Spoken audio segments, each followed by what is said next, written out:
Hallo und herzlich willkommen zum Montagevideo des MEPA-Montagerahmen SF Universal in Verbindung mit einer Stahlwanne. Zuerst werden die vormontierten Elemente mit den Schienen verbunden. Schieben Sie die Profile hierzu auf die Eckwinkel und setzen Sie das zweite vormontierte Element auf.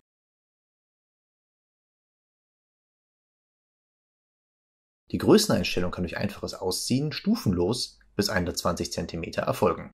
Nun den Montagerahmen in die Wanne einlegen. Danach werden die Abstandshalter in die Profile eingeklickt. Mit den zwei roten Abstandshaltern wird die Position des Abflusses markiert.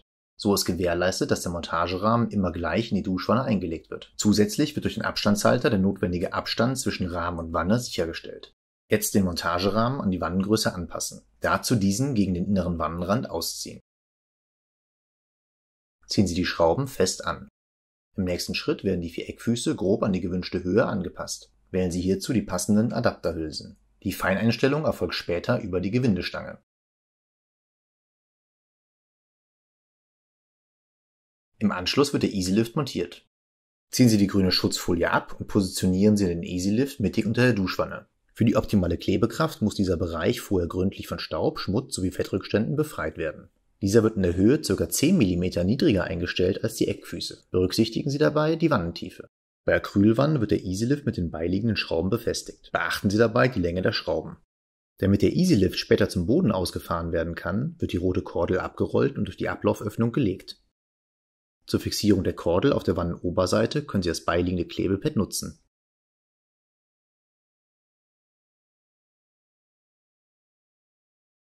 Überprüfen Sie die Höhe des EasyLifts, zum Beispiel durch Auflegen einer Wasserwaage. Die Abstandshalter, die später zum Fußboden zeigen, können an der Sollbruchstelle gekürzt werden. Die Abstandshalter zur Wand werden auf die benötigte Länge gekürzt. Dieses Maß hängt vom Wannenabdichtband sowie Schalldämmband ab. Markieren Sie dieses und kürzen Sie die Abstandshalter.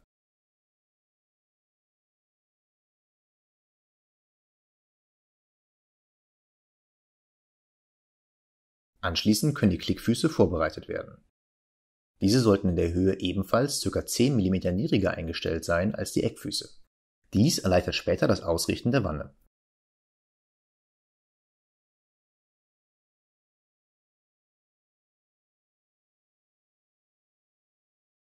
Drehen Sie die Füße mittig in das Profil ein.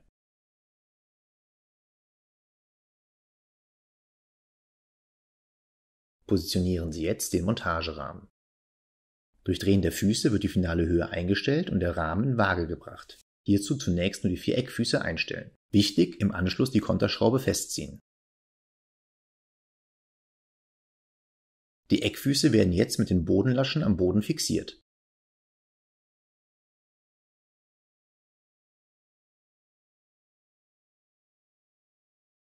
Anschließend werden die anderen Füße zum Boden heruntergedreht und oben und unten gekontert.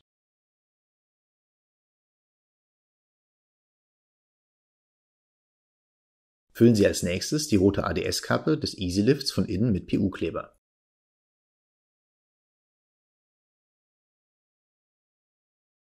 Dieser wird anschließend auch von außen auf die Kappe aufgebracht.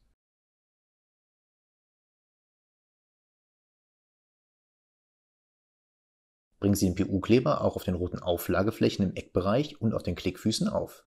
An den Klebestellen muss die Wannenunterseite gründlich von Staub, Schmutz sowie Fettrückständen befreit werden. Die Duschwanne jetzt auf den Rahmen legen und vorsichtig absenken. Abschließend wird der EasyLift ausgefahren. Ziehen Sie hierzu an der roten Kordel, bis Sie einen Widerstand spüren. Dann ist der EasyLift am Boden angekommen.